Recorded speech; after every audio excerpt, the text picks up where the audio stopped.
Selamat datang di channel Denny Pinontoan. Jangan lupa like dan subscribe.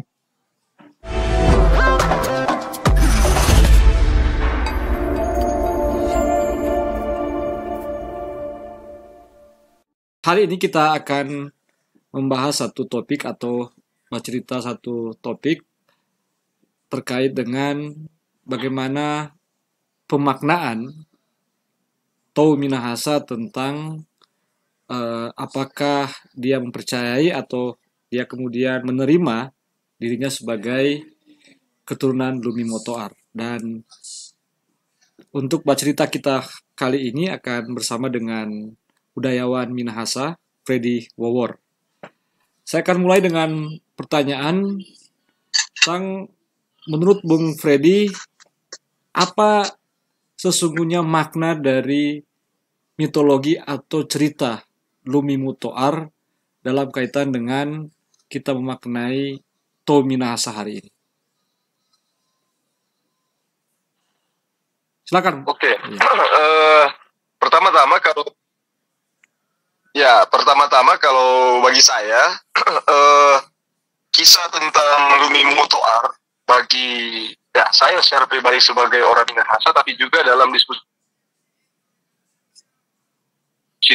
sebagai Toh Minahasa, kita menganggap bahwa kisah ini adalah sumber inspirasi bahwa kita sebenarnya punya akar, punya tradisi yang menjadi inspirasi bahwa kita itu punya kelayakan sebagai manusia dengan spirit kehidupannya sekarang, untuk juga memberi makna dalam artian bahwa bagaimana cara kita sepantar untuk hidup di tanah yang dipercayakan kepada kita, karena cerita Lumi Motoar itu sangat terkait dengan eksistensi tanah bagi orang Minahasa, karena itu menjelaskan kepada kita bahwa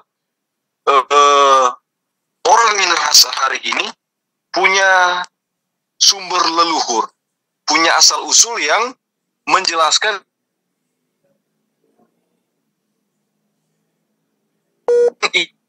kisah Motoar itu dia adalah pengingat, dan sebagai ingatan dia mengandung daya ikat.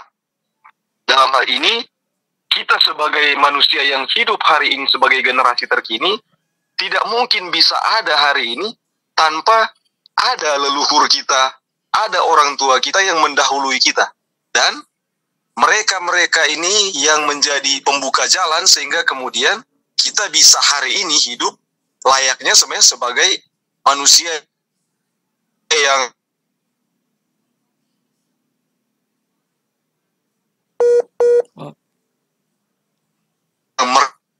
merdeka.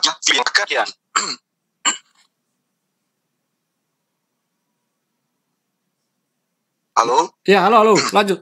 Terus. Ya. Jadi ketika kita generasi hari ini punya landasan bahwa ternyata kita punya hak hidup di tanah ini, maka kita kemudian punya katakanlah semacam, mungkin bahasanya agak sublim, itu panggilan, maksudnya kita punya dan semacam keterikatan yang akan terus menggerakkan kita, memberi inspirasi kepada kita untuk apa? Untuk menjaga, melindungi tanah ini, di mana di atas tanah ini, di dalam tanah ini ada sumber kehidupan yang baru bagi generasi yang akan datang lagi. Dalam hal ini, cerita Lumi Motoar ini, dia memberikan inspirasi kreatif sebenarnya. Karena kalau kita telusuri juga ke dalam beberapa, sebenarnya bukan cuma beberapa, ada banyak versi tentang kisah Lumi Motoar ini kan. Yang paling utama sebenarnya dia, yang khas dari cerita ini adalah dia bahkan hadir dalam imaji setiap keluarga-keluarga.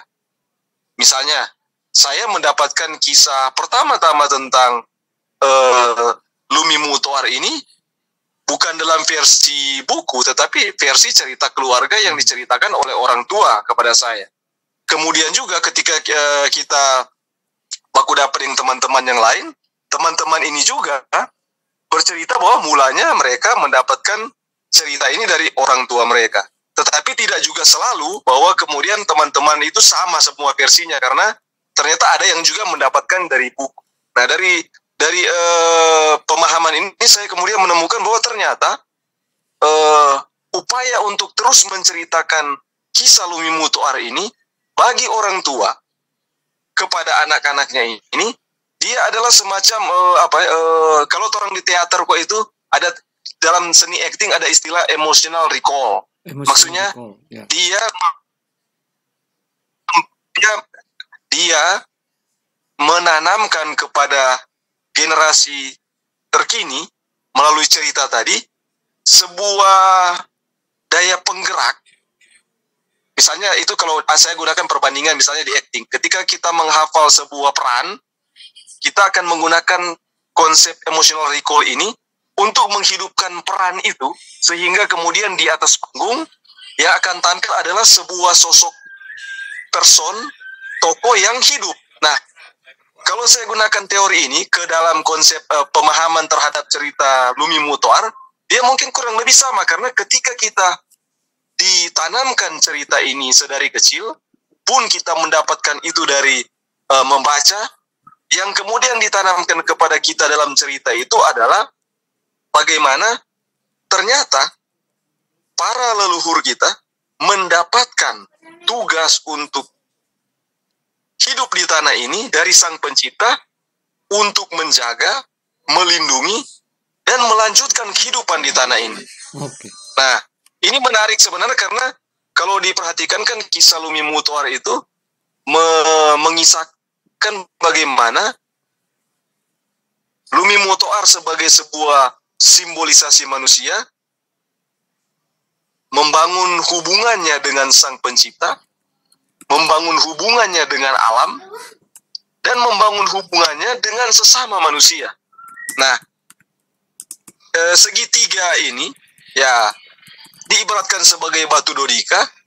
Ini menjadi semacam core sebenarnya yang menjadi bahan inspiratif dalam proses kreatif manusia-manusia Minahasa hari ini dalam mengisi sebenarnya, dalam mengisi hidupnya di setiap zaman di mana mereka kemudian dipercayakan untuk hidup. Ambil contoh misalnya generasi ya yang katakanlah di zaman kolonial misalnya. Pertama versi-versi ini kan mulai muncul di zaman kolonial. Ketika kisah-kisah Lumi Mutoar dimunculkan lagi di zaman kolonial, itu dalam konteks sebuah perubahan peradaban yang unik. Karena dari sebuah tradisi masyarakat yang dominan bersifat lisan, dalam artian cenderung mewariskan kisah-kisahnya dalam bentuk lisan, walaupun juga menggunakan konsep-konsep yang ditemukan lagi dalam tradisi literasi tulisan. Tetapi ketika mereka memindahkan kisah-kisah ini ke dalam tulisan secara subteks, maksudnya sederhana, mereka ingin mewariskan kepada generasi yang akan datang yang membaca teks-teks itu. Artinya di sini telah terjadi semacam telah ada kesadaran dari generasi yang sebelumnya untuk mempercayakan lagi kisah itu ke generasi yang dalam imaji mereka tak terbayangkan. Kita kan tidak bisa melupakan bahwa para pencerita ini notabene-nya adalah orang-orang yang katakanlah bukan terpelajar dalam konteks kita hari ini, yang misalnya katakanlah sudah didominasi oleh kemampuan literasi baca tulis dan berhitung. Karena kalau lihat versi, ambil contoh misalnya dalam Tempoan Sutexten, itu versi-versi itu kan diceritakan oleh para walian yang memang fungsinya sebagai pencerita.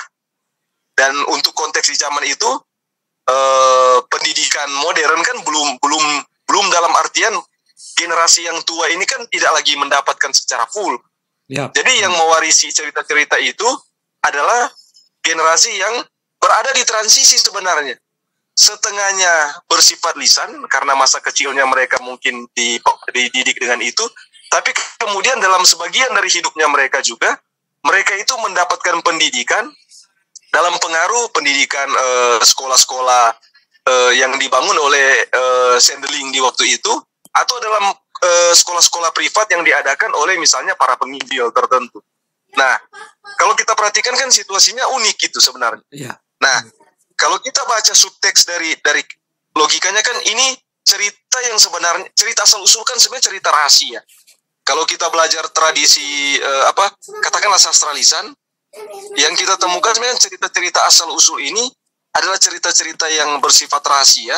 Makanya dia menggunakan bahasa sastra mite, karena dia harus menggunakan simbol yang cuma secara khusus dipahami oleh alam berpikir dari orang-orang di konteks tertentu. Yep. Maka jangan herankan ketika orang Eropa ketika mendapatkan cerita-cerita ini, mereka pun mencoba menafsirnya dengan alam berpikir mereka kan. Misalnya yang digunakan kan adalah mitos-mitos Yunani, Oedipus kompleks dan lain-lain. Nah, sebenarnya ini menjelaskan sebuah fenomena yang unik bahwa mitos menggunakan bahasa yang merangsang seseorang untuk menggunakan, ibarat kata berkait, dia akan menggunakan kait yang dia akan pakai untuk menggali ke tradisinya sebenarnya. Makanya jangan heran sebagian besar tafsir dari orang Eropa atau orang-orang yang mendapatkan pendidikan Barat di waktu itu kaitannya langsung ke warisan sastra atau kebudayaan Eropa yang bersumber dari tradisi Yunani. Baru kemudian karena pengaruh misalnya tradisi Kristen, dia pergi di Judeo-Kristendom tuh Adam dan Hawa.